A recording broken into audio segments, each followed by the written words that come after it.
All right, so just for some discussion questions in the group, have you ever had an experience with a sidewalk preacher?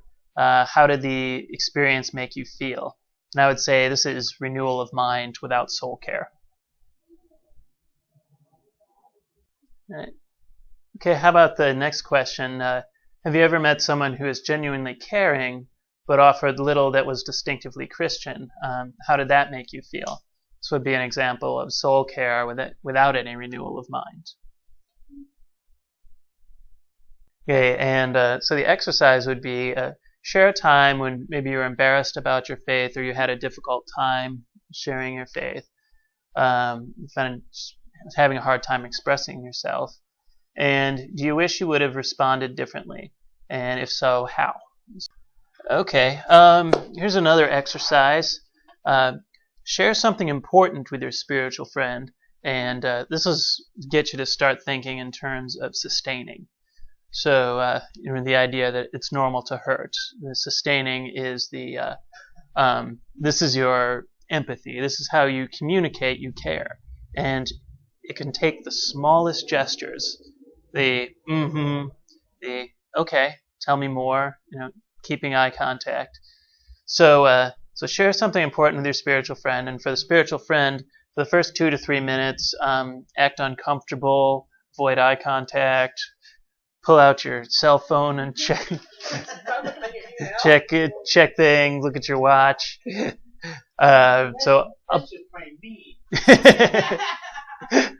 then and then for the next 2 to 3 minutes, you can switch it around, and the spiritual friend will give you their full attention, make eye contact, say and tell me more, and then switch. And this is more of just an experience thing to see how it feels on both sides of this.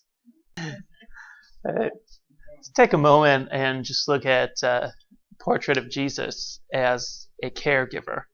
A portrait of Christian caring. This is the road to Emmaus, and this is when they got there, and Jesus was getting ready to go on, and they're like, "Oh no, stay the night with us." But I'm going to try to put the story in my own words here. So there are these two men who are on about a 7-mile walk, and they are devastated. They said, "You know what?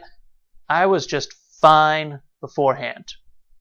I was fine. I was just going to work my fishing boat, mind my own business. That was it. I mean, yeah, all this bad stuff's going on, the government, the taxes, sound familiar? All that's going on, and I don't like it. But, at least, it's fine there." Okay? And then this fellow comes around, and I start to hope. I start to dream. I started having these big wild ideas when he's saying the kingdom of heaven has come, and we thought he was going to save us all. And now he's dead.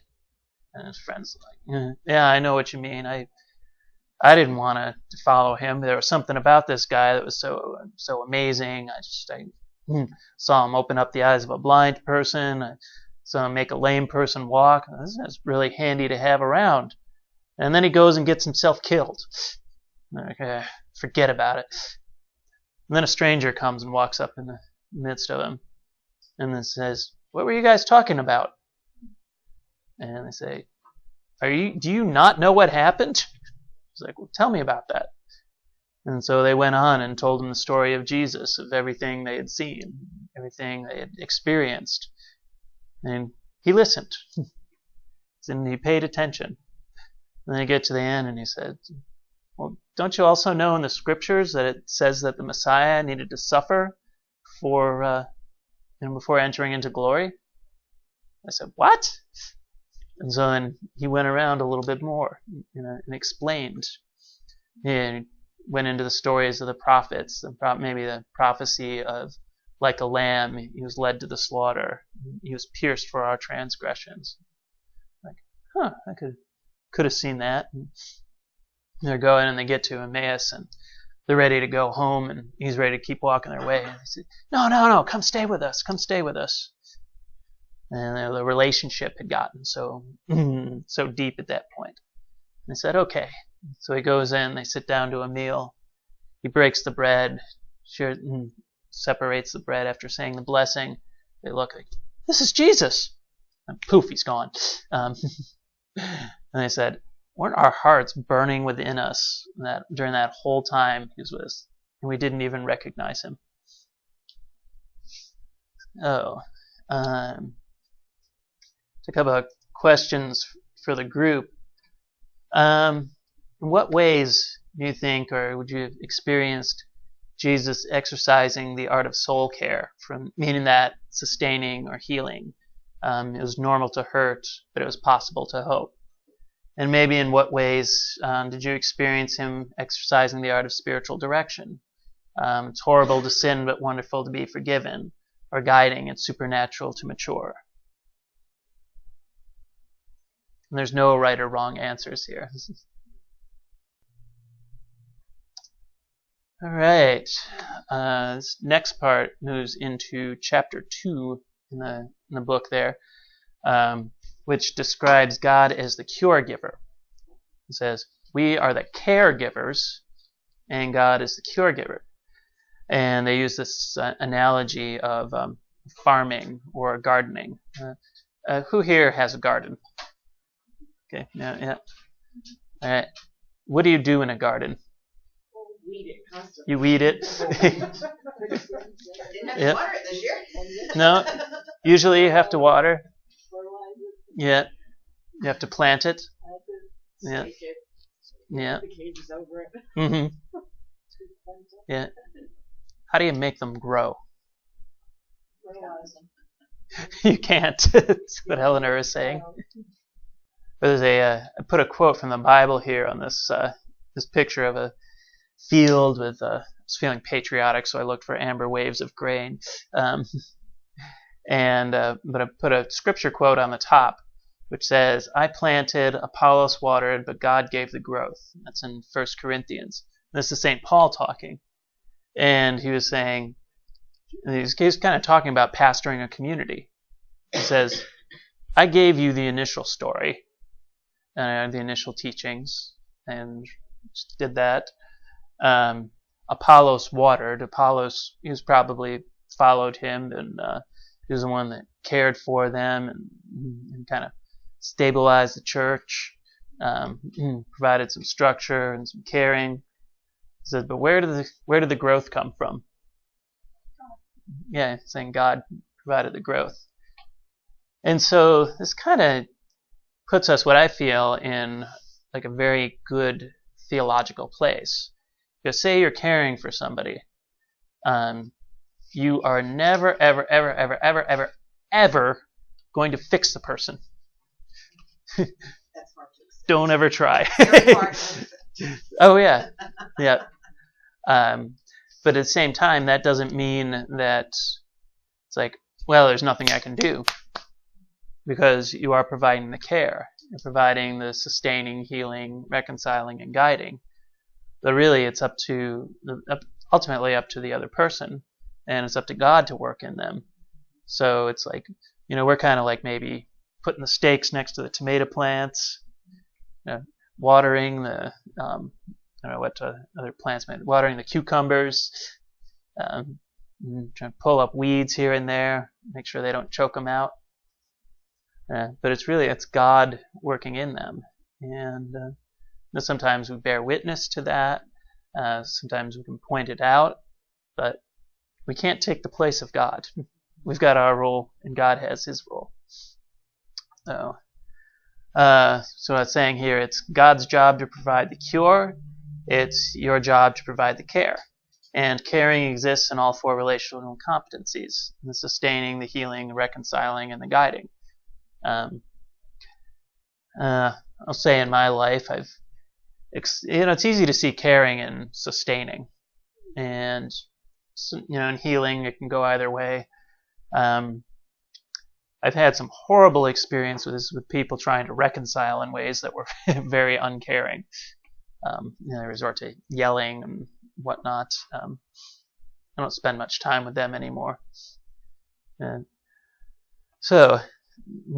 But the goal is to how can I sustain in a way that's caring?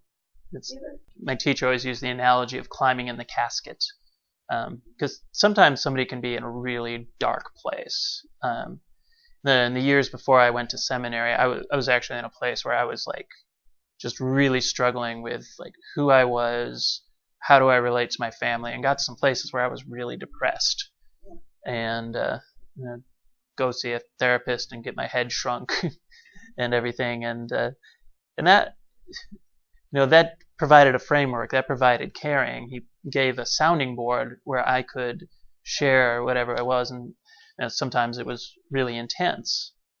But it wasn't until a time where I was praying and had kind of in my mind's eye this like vision of an empty cross that was glowing kind of, and I was saying like, well, if Jesus rose from the dead out of a cross, my problems here, I can overcome these. And it's like no therapist could have brought me to that place. God provided that for me.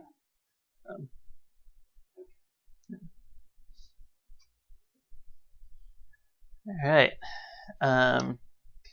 So it really is our job to be caring in sustaining, being with the person, allowing them giving them the space to be exactly who they are and to express whatever they need to express. To be as caring as possible in trying to heal the person, not healing in the way of providing a cure, but providing opportunities where they can hope, giving different perspectives. Be reconciling in a way that's as caring as possible, not just to, well, you need to stop doing this and this and this because you're doing this all wrong. but it's like, yeah, you've shared with me a couple of times that you've done this, and that doesn't seem to be working out well for you. How do you see that? Guiding. And so, have you thought about have you thought about this? Would it be okay if I prayed for you? But then it's your spiritual friend's job to decide what to do with what you share. So again, it's going back to that analogy of I planted, Apollos watered, God gave the growth. Got another picture here. Right. Does anybody remember the movie The Matrix? We've got one. Anybody else? Never watched it? Okay. Well, this person here, she was the Oracle. And The Matrix is kind of this alternate reality movie where people were kind of breaking out of this alternate reality into the real world. But she was somebody who could see both sides, and she could predict the future. And so she would come in there and she would tell people things, and sometimes they'd believe her, sometimes they wouldn't. And at one point, all this crazy stuff happened. And the main character came in and said, after all of this, how can you expect me to believe you? She goes, I don't. Said, I just expect you to make up your own damn mind. That's what you've always done. And then she picked up a candy bowl and goes, candy? So that's kind of what I was thinking as an example of, she was more than happy to share whatever she had.